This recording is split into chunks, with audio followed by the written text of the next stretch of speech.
وہ جانے اور ان کا کام جانے۔ اچھا حافظ صاحب، کیا آپ نے یہ جو تحفظات آپ ابھی بڑی بات میں جن کا ذکر کر رہے ہیں مستعفی ہونے سے پہلے چودھری شجاعت اور چودھری پرویز الہی سے شیئر کیے تھے کہ جی آپ کو کام نہیں کرنے دیا جا رہا؟ بس میں وقتاً فوقتاً بتاتا رہتا تھا، لیکن آج میں نے نا اپنا ریزائن ان کے حوالے کر دیا ہے۔ آپ کو اس وجہ سے کام نہیں کرنے دیا جا رہا تھا کہ چونکہ آپ کا تعلق مسلم لیگ کاف سے ہے؟ سمجھتا ہوں کہ جتنے بھی چاہے تحریک انصاف کے ممبران ہیں، ایم پی حضرات ہیں، یا چاہے پاکستان مسلم لیگ قائد اعظم کے ہیں، سب کے ساتھ اس کا رویہ نا ایک تکبرانہ، تو اس لیے ہم کسی کے انڈر پریشر میں یہ کام نہیں کر سکتے۔ نہیں حافظ صاحب، اگر آپ کو وزیر اعلیٰ بزدار صاحب کے سیکرٹری سے گلے شکوے تھے تو آپ نے کیا یہ گلے شکوے خود وزیر اعلیٰ عثمان بزدار سے شیئر کیے ہیں کہ جی ان کا سیکرٹری اس طرح کر رہا ہے آپ کے ساتھ؟ میں نے اپنی پارٹی قیادت کو تمام چیزوں سے آگاہ کرتا رہتا تھا پہلے بھی، اور اب بھی آج میں نے نا اس لیے وہ اپنا استعفیٰ ان کے سامنے پیش کر دیا ہے۔ اچھا، بس وہ جانے اور پی ٹی آئی کی قیادت جانے۔ اچھا، یہ جو کہا جا رہا ہے کہ مسلم لیگ کاف کے ساتھ وہاں پر اچھا سلوک نہیں ہو رہا، آپ کے اتحادی جو ہیں آپ لوگ ناراض ہیں، پھر فواد چودھری صاحب کا یہ بیان سامنے آیا ہے کہ جی مسلم لیگ کاف میں بھی ہم فارورڈ بلاک بنا سکتے ہیں، اس سے ریلیٹڈ تو نہیں ہے آپ کا استعفیٰ؟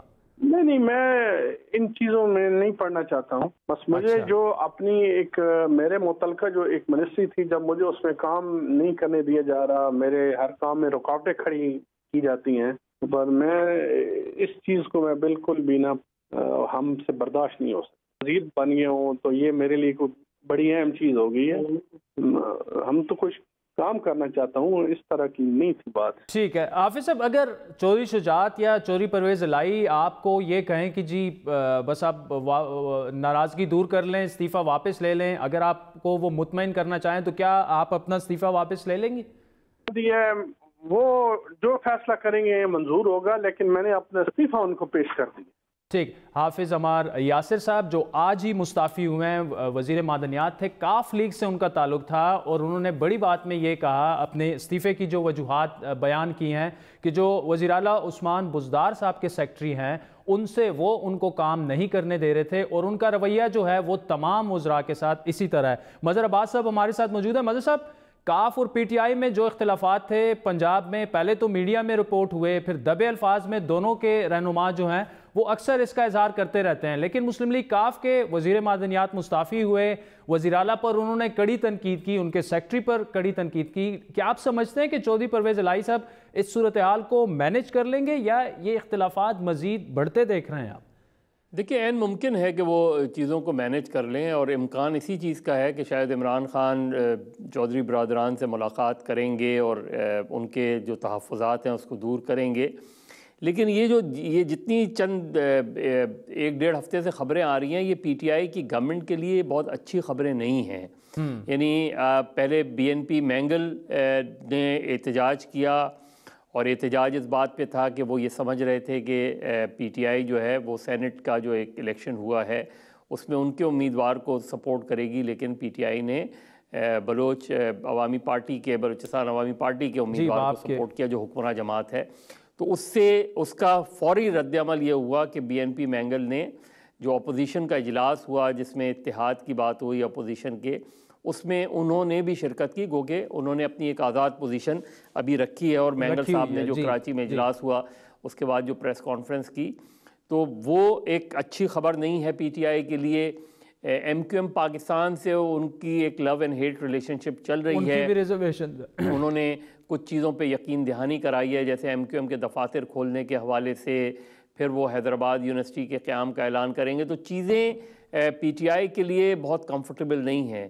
مسلم لیگ کاف کا دیکھیے شروع سے ایک پرابلم رہا ہے، مسلم لیگ کاف اور پی ٹی آئی کا، جو بزدار صاحب ہیں ان کا جب انتخاب ہوا تو وہ عمران خان کی پہلی چوائس نہیں تھے۔ اچھا، عمران خان صاحب کو جو سب سے بڑا پنجاب میں اور اوور آل ان کی اپنی تحریک انصاف یا ان کی جو گورنمنٹ کی پلاننگ تھی اس میں ان کو سب سے بڑا جھٹکا جو لگا ہے عمران خان صاحب کو، وہ جہانگیر ترین صاحب کا نااہل ہونا، اور اس سے ان کے پورے گیم پلان کو جو ہے وہ دھچکا لگا ہے۔ جو ان کا پورا پلان تھا پنجاب کا اور مرکز کا، تو جہانگیر ترین صاحب کے آؤٹ ہونے سے، کیونکہ جہانگیر ترین صاحب عمران خان صاحب کے سب سے با اعتماد ساتھی رہے ہیں، تو اب وہ مین سٹریم اس میں نہیں ہے، مشورے ضرور دیتے ہوں گے۔ اس طریقے سے جو دوسری چوائس تھی، تین چار گروپس پی ٹی آئی کے پنجاب میں موجود ہیں، اور عثمان بزدار صاحب کا جو انتخاب کیا، جس کی اب عمران خان بہت ان کا دفاع کرتے ہیں، لیکن وہ کبھی بھی پہلی چوائس نہیں تھے۔ لیکن علیم خان کو نیب کا مسئلہ تو جو پی ایم ایل کیو کے جو بہت ہی قریبی ذرائع ہیں جن سے میری گفتگو ہوئی ہے، اور یہ کچھ عرصے پہلے کی بات ہے، وہ یہ کہہ رہے تھے کہ عمران خان صاحب نے چودھری برادران سے صرف ایک درخواست کی تھی کہ آپ عثمان بزدار کو سپورٹ کریں، عثمان بزدار کا تجربہ نہیں ہے، اور چودھری پرویز الہی اور دیگر لوگوں نے ان کو یہ یقین دلایا کہ وہ یہ سپورٹ کریں گے۔ لیکن ظاہر ہے پی ایم ایل کیو کی ایکسپیکٹیشنز بہت ہیں، اور یہ جو پولیس ریفارمز پنجاب میں نہیں ہو پا رہی، اس میں پی ایم ایل کیو کا بڑا عمل دخل ہے، کیونکہ وہ اگر خیبر پختونخوا والی ریفارمز یہاں ہو جاتی تو چودھریز کا خیال یہ تھا کہ پھر تو پنجاب میں وہ چودراہٹ ختم ہو جائے گی، تو لہٰذا وہاں یہ نہیں ہوا۔ تو لیکن جو ان کی ورکنگ ریلیشن شپ ہے اس میں اب دراڑ پڑ رہی ہے، اور یہ پہلی وارننگ پی ٹی آئی اس کو لے لے ایز اے فرسٹ وارننگ، اور پی ایم ایل کیو کے ساتھ انہوں نے اپنے لوکل باڈیز الیکشن۔ اچھا وزیر صاحب، پنجاب میں کئی پاور سینٹرز ہیں، عثمان بزدار وزیر اعلیٰ ہیں، علیم خان صاحب ہیں، کافی پاورفل وہ منسٹر ہیں، پرویز الہی صاحب ہیں، چودھری سرور صاحب ہیں، کیا یہ اختلافات جو اب سامنے آ رہے ہیں یہ اختیارات کی جنگ ہے، یا یہ وجہ ہے کہ عثمان بزدار صاحب کا اتنا ایکسپیرینس نہیں ہے، شہباز شریف جتنے وہ پاورفل انفلوئنشل وزیر اعلیٰ ثابت نہیں ہو رہے ہیں؟ اگر ایسا ہے تو کیا عمران خان بزدار کو تبدیل کریں گے آگے جا کے؟ دیکھیے، عمران خان صاحب کو جتنا میں جانتا ہوں، میرے لیے عمران خان صاحب کے لیے بہت مشکل ہوگا کسی کو تبدیل کرنا، خاص طور پہ عثمان بزدار صاحب کو، کیونکہ اتنی بعض سچویشنز میں وہ اتنی اسٹرانگ پوزیشنز لے لیتے ہیں عمران خان صاحب کہ اس سے پھر ان کا وڈرال بڑا مشکل ہوتا ہے۔ یعنی انہوں نے یہاں تک کہہ دیا کہ جی جب تک پی ٹی آئی کی گورنمنٹ ہے عثمان بزدار رہیں گے۔ ٹھیک ہے، مظہر عباس صاحب، thank you so much for joining اس۔ ناظرین، اسی مسئلے پر صوبائی وزیر اطلاعات پی ٹی آئی کے پنجاب کے فیاض الحسن چوہان سے بھی ہماری بات ہوئی تھی۔ ان کا یہ کہنا تھا کہ حافظ عمار یاسر صاحب جو ہیں انہوں نے استعفیٰ دیا ہے، تو آپ انہی سے بات کریں گے، فی الحال میں اس پہ کوئی کمنٹ نہیں دینا چاہ رہا۔ یہ کہنا تھا صوبائی وزیر اطلاعات فیاض الحسن چوہان کا، بڑی بات سے جب ان کی بات ہوئی۔ وقت ہوئے چاہتا ہے ایک بریک کا، جس کے بعد بات کریں گے پیپلز پارٹی اور پی ٹی آئی کے درمیان جاری رسہ کشی کی۔ ہمارے ساتھ رہیے گا۔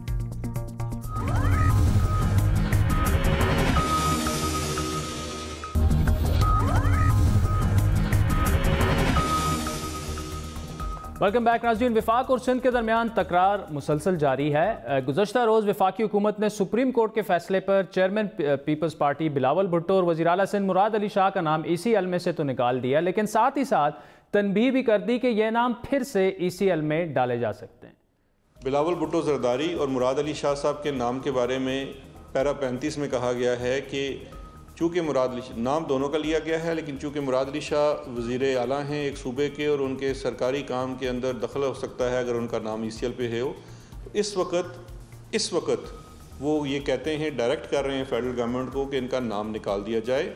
لیکن اس کے ساتھ ساتھ یہ بھی حکم ہے کہ اس کے بعد چونکہ یہ معاملہ نیب کے پاس ہے، تو یہ اب نیب کی جورسڈکشن میں ہے کہ نیب اگر یہ سمجھتا ہے کہ کوئی خدشہ ہے کہ ان میں سے کوئی بھی شخص پاکستان سے جا سکتا ہے اور واپس نہیں آئے گا، یا اس کے واپس نہ آنے کی وجہ سے کیس پہ اثر پڑے گا، یا اس کیس کے باہر بھی اثرات ہیں اس پہ اثر پڑے گا، تو یہ پھر نیب۔ دوسری جانب پیپلز پارٹی بھی اپنی حکمت عملی بنا رہی ہے۔ آج کراچی میں پارٹی کا انتہائی اہم اجلاس ہوا، اور جے آئی ٹی رپورٹ کے حوالے سے سپریم کورٹ کے فیصلے پر نظرثانی اپیل دائر کرنے کا اشارہ بھی دیا گیا۔ تمام کیس جو ہے وہ صوبہ سندھ سے پرٹین کرتا ہے۔ جن بینک اکاؤنٹس کی بات کرتے ہیں وہ بینک اکاؤنٹس صوبہ سندھ میں سچویٹڈ ہیں، لوکیٹڈ ہیں۔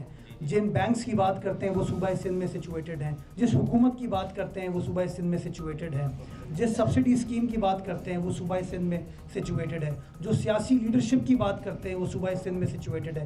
جس بیوروکریسی کی بات کرتے ہیں وہ صوبہ سندھ میں سچویٹڈ ہے۔ تو ایسا کون سا جواز ہے، ایسی کون سی نظیر ہے جس کے تحت اس پروسیڈنگز کو اسلام آباد منتقل کیا جا رہا ہے؟ کن بیسس پر یہ اکاؤنٹیبلٹی کورٹ اسلام آباد کے اندر اور پنڈی کے اندر اس کو منتقل کیا جا رہا ہے. تو اس کے اوپر بھی بڑی تشویش ہے کہ کیا یہ چیز قانونی طور پر کی جا سکتی, نہیں کی جا سکتی, اور کیوں نہ اس ایشو کو بھی واپس سپریم کورٹ میں اجاگر کیا جائے اور ہم اپنا قانونی option by way of review انشاءاللہ ایکسرسائز کریں گے. اسی اجلاس میں آج پیپلز پارٹی نے فوجی عدالتوں میں توسیع کی مخالفت کا اعلان بھی کر دیا, جبکہ پارٹی رہنماؤں نے قیادت سے یہ اجازت بھی مانگی ہے کہ وہ حکومتی وزراء کی بدزبانی کا بھرپور جواب دیں. اجلاس میں یہ بھی طے پایا کہ قانونی معاملات کا عدالتوں اور سیاسی معاملات کا سڑکوں اور پارلیمان میں بھرپور جواب دیا جائے گا. کچھ اسی طرح کا رد عمل گزشتہ روز سابق صدر آصف علی زرداری بھی دے چکے ہیں.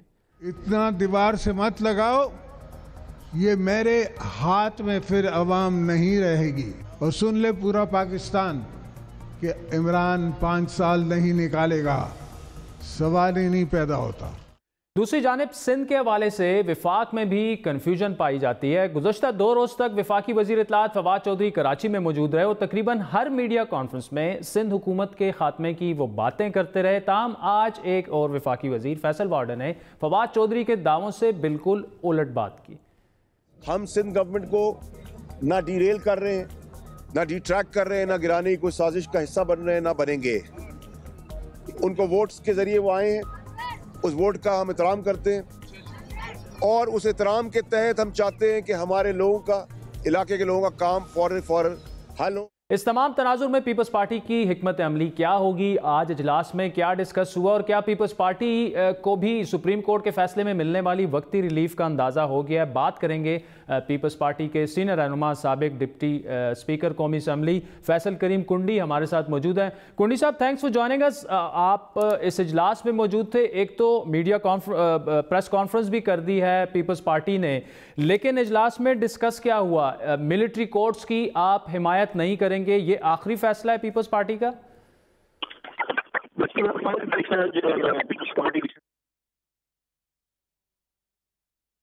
جی, فیصل کریم کنڈی صاحب کی لائن میں کچھ تھوڑا سا مسئلہ ہے. ہم مظہر عباس صاحب ہمارے ساتھ موجود ہیں. مظہر صاحب, جعلی اکاؤنٹس کیس میں سپریم کورٹ کے احکامات کے تحت اب نیب جو ہے وہ تحقیقات کر رہی ہے, جے آئی ٹی سے وہ معاونت بھی لے گی.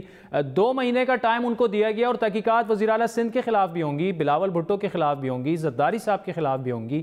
ایسے میں پیپلز پارٹی کی سیاست جو ہے وہ کیا رخ اختیار کرے گی؟ آج بھی اہم اجلاس ہوا پارٹی کا. دیکھیے, ظاہر ہے جے آئی ٹی کا جو انویسٹیگیشن اب آگے بڑھے گی اور نیب نے اب ٹیک اوور کر لیا ہے, اور نیب جب ٹیک اوور کرے گی تو اس کے بعد پیپلز پارٹی کے لیے کنسرنز ہیں, اور اسی لیے وہ جے آئی ٹی کو مسترد بھی کر رہے ہیں, جے آئی ٹی کو چیلنج بھی کر رہے ہیں, جے آئی ٹی کو کوسچن بھی کر رہے ہیں, لیکن وہ اس سے زیادہ کچھ کر نہیں سکتے. اگر جے آئی ٹی اور نیب کی صورتحال آگے بڑھتی ہے اور یہ شکنجہ جو ہے وہ اس شکنجے میں آتے ہیں زرداری صاحب, تو یہ پیپلز پارٹی کے لیے بڑی مشکل صورتحال ہوگی. اس لیے وہ دوسرا کارڈ پلے کر رہے ہیں, یعنی 18ویں ترمیم والی صورتحال, اور ابھی جو سپریم کورٹ کا فیصلہ آیا ہے اس نے ان کو وہ کارڈ زیادہ بہتر انداز میں پلے کرنے کا موقع پرووائڈ کر دیا, جو ہیلتھ کے حوالے سے, ہاسپٹلز کے حوالے سے آیا, اور اسی کو وہ ظاہر اسٹریس کر رہے ہیں. لیکن پی ٹی آئی کی گورنمنٹ بارہا یہ کہہ رہی ہے کہ جی 18ویں ترمیم تو ہم نہیں ختم کرنا چاہ رہے, لیکن ساتھ میں ان کے جو وزراء ہیں کچھ, جس طرح پہلے سندھ کو فتح کرنے آ گئے تھے, سندھ گورنمنٹ کو تبدیل کرنے آ گئے تھے, اب اس پوزیشن سے تھوڑا سا ریٹریٹ کر رہی ہے پی ٹی آئی. آج فیصل وارڈا صاحب نے بھی بارہا کہا, انہوں نے. مظہر صاحب, آپ ہمارے ساتھ رہیے گا. فیصل کریم کنڈی صاحب نے ہمیں جوائن کیا. جی کنڈی صاحب, آج کے اجلاس کی بات ہو رہی تھی, تو ملٹری کورٹس پر جو پیپلز پارٹی کا موقف ہے, کیا وہ آخری موقف ہے یا اس میں کچھ لچک آپ دکھا سکتے ہیں ڈاؤن دا لائن؟ بسم اللہ الرحمن الرحیم. دیکھیں, آج پاکستان پیپلز پارٹی کی سینئر لیڈرشپ کی میٹنگ ہوئی تھی, اور اس کے بعد ہمارے رہنماؤں نے, سینئر لیڈرشپ نے پریس کانفرنس بھی کی تھی, اور جس پہ جو فضل عمر صاحب نے بھی اور گیلانی صاحب نے بھی بات کی, اور اس میں ایک فیصلہ ہوا کہ ہم کوئی بھی کمپرومائز اس پہ, ہم باقی اتحادی جماعتوں کے ساتھ بھی بات کریں گے کہ ہم اپوزیشن کا ایک الائنس ہوا ہے, اور ہم ان کو بھی قائل کریں گے. کیونکہ دیکھیں, اگر آپ دیکھتے ہیں کہ دہشت گردی ختم ہوئی ہے اور دہشت بہت حد تک ختم ہو گئی, تو پھر تو کورٹس کی ضرورت ہی نہیں ہے. اگر آپ کہتے ہیں کہ نہیں, دہشت گردی ختم نہیں ہوئی ہے, تو پھر آپ, کیونکہ حکومت ہمیشہ یہ دعوے کر رہی ہے, کافی حد تک دہشت گردی ختم بھی ہوئی ہے,